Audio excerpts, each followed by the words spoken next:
Guys, in this practice video, I'm going to help you solve the Newton's laws practice problems. Now, please note the questions I answer in this video are similar, but not exactly like your Newton's laws practice, and this is because I really want you to practice. But you can follow along and get assistance. Pause the video while you're watching and try to solve the problems you're working on. So let's begin. Number 1, if an object's motion is constant, what does this mean regarding the object's acceleration? So the motion is constant.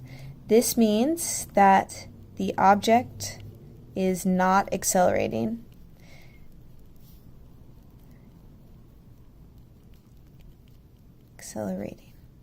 That's it. Number 2, if an object's velocity is 0 meters per second, what does this mean regarding the forces on that object? If an object's velocity is 0 meters per second, it means that all of the forces are balanced.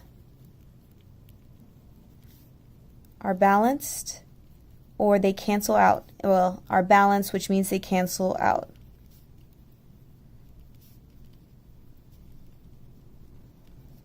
This tells us that the net force on the object is 0.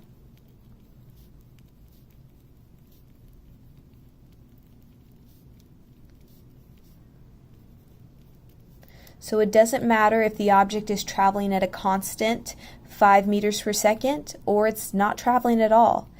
If the velocity is constant or if the velocity is 0, the net force on the object is 0.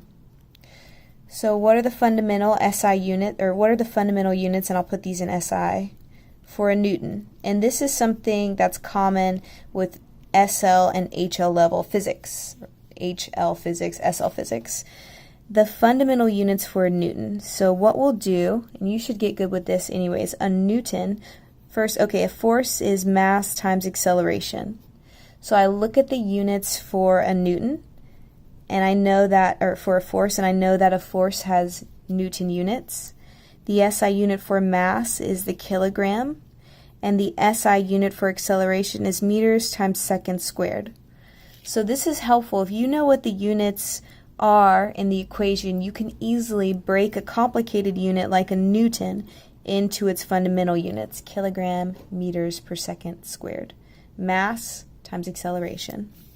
Okay, number 4, an object has a mass of 25 kilograms and slides across the floor at constant or uniform speed of 4 meters per second. What is the net force on the object? The net force on the object is 0. Is 0 newtons because the motion is constant. Okay. Number 5, the 25 kilogram object experiences an acceleration of negative 1.55 meters per second squared. Determine the force acting on this object. Okay, so the object is now slowing down. So we know that force is equal to mass times acceleration. The force equals, the mass is 25 kilograms, 25 right here also, 25 kilograms, times an acceleration of negative 0.155 meters per second squared. All I have to do is multiply those, 25, my calculator, 25 times negative 0.155, and I get a force acting on it of negative 3.875 newtons. I have 3 sig figs here, and I have 3 sig figs here. Remember, leading zeros don't count. Only the 1, 5, and 5 are significant. So I'm going to round this number down to 3 sig figs. So this 5, I can choose, I'll round this up, and I will say that the net force is negative 3.88 newtons. Negative implies a direction. So if the object was sliding originally with initial velocity of 4 meters per second, that would be the positive direction, which means that there's a force of 3.88 newtons acting opposite of that. Probably, I don't know, friction. Okay, number 6. A 95 kilogram skydiver reaches terminal velocity. Determine the drag force on this person. So terminal velocity is a constant speed reached when an object's weight is equal and opposite to the drag force.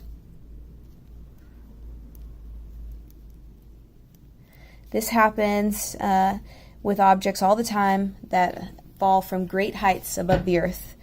The drag force is, air resistance. So when the object is traveling at a constant, a terminal speed, the drag force, which I'm going to call F sub d up here, is equal and opposite to the weight. So to get the drag force, all I have to do is calculate the weight, because the drag force will be up in the same magnitude. So the weight is 95.0 kilograms times 9.81 meters per second squared. Where did I get this number? This is the acceleration of gravity, the gravitational acceleration on the planet. Gravitational acceleration of Earth, 95 times 9.81 meters per second squared. And this is a drag force or a weight of 931.95 newtons. And so the drag force is equal in magnitude and opposite in direction. So the drag force, F sub d, is equal to 931.95 newtons. But let's round this, because 95.0, that's 3 sig figs. The last zero does count. This implies we knew this number to 1 decimal place of precision. So I need to round this to 3 sig figs. So I will round this to 932 newtons up. Equal in magnitude, opposite in direction. Okay, number 7, you push a 7.8 kilogram box across the floor with a force of 11 newtons. So I'll draw this scenario. There's a push force applied this direction, and it's 11 newtons of push. The floor is very rough, so the box accelerates at 0.23 meters per second squared. What is the friction, the force of friction acting on the box? Okay, so we have a mass. This is 7.8 kilograms, and it's important you know that friction always opposes the direction of motion. Force of friction goes opposite to direction of motion. So my F sub P, my force of push, is 11 newtons.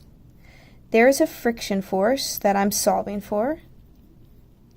And because of Newton's second law, if I have acceleration and I have mass, I know the net force.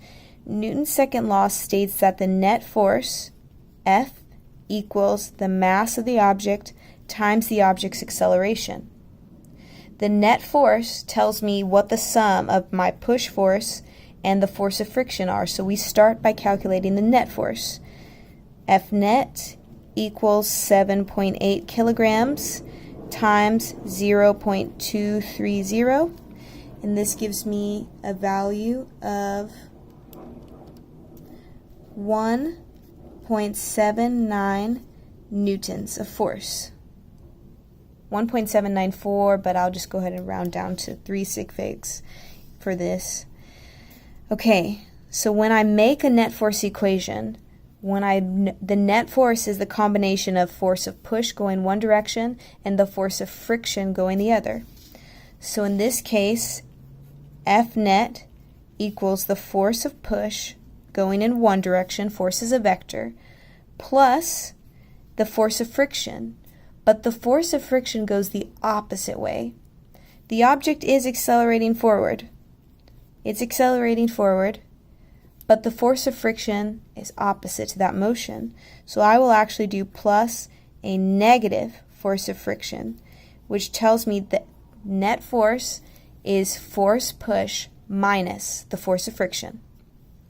So this becomes, my force of push is 11 newtons minus my unknown force of friction equals 1.79 newtons. So I need to isolate this force of friction. I will add it to both sides, and I will subtract 1.79 from both sides.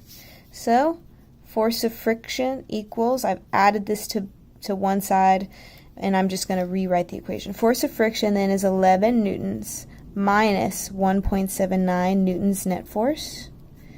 That means the magnitude of my force of friction is 11 minus 1.794. Gives me a value of 9.206. I have 2 sig figs and 7.8, 3 sig figs and 11.0, 3 sig figs and 0.230. So my final answer, I'll round to 2 sig figs, the limiting number. My final answer is 9.2 newtons for the force of friction.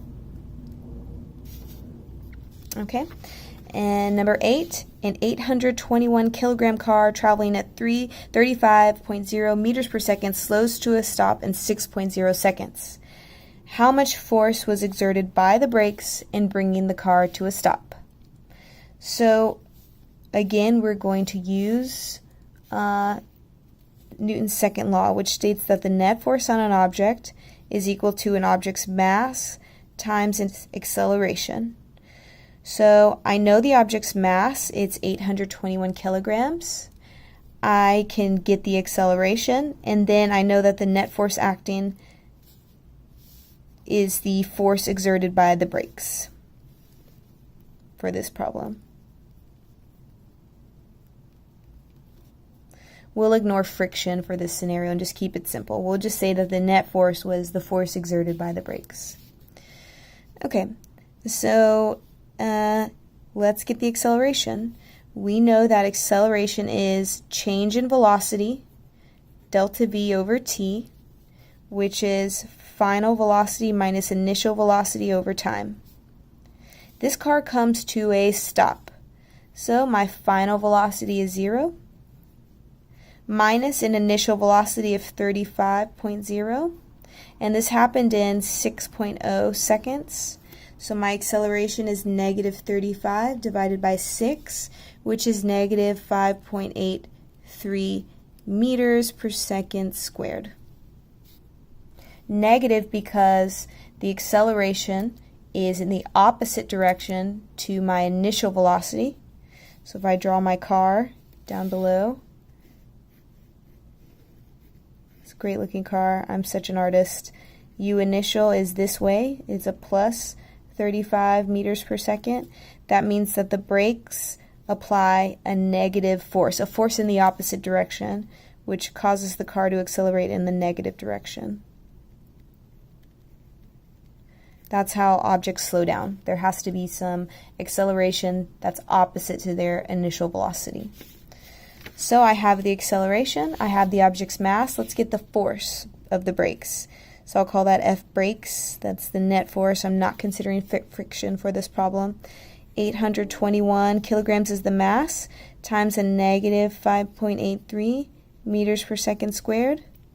Okay, so I multiply that, multiply these two, and I get that the force of the brakes is equal to negative 4,789. I'll write this as negative 4.8 E3 newtons. In your calculator, the E button is second comma. I have a TI-89, but on the 84s, above your number 7 will be a comma. So if you go second comma, you'll get this double E button, but the E just becomes a single E. This is the net force, and again, it's negative because it goes in the opposite direction of the object's motion. I hope you found this video helpful. Continue to study your Newton's laws, complete your practice problems, and I'll collect them next time. Thanks for watching.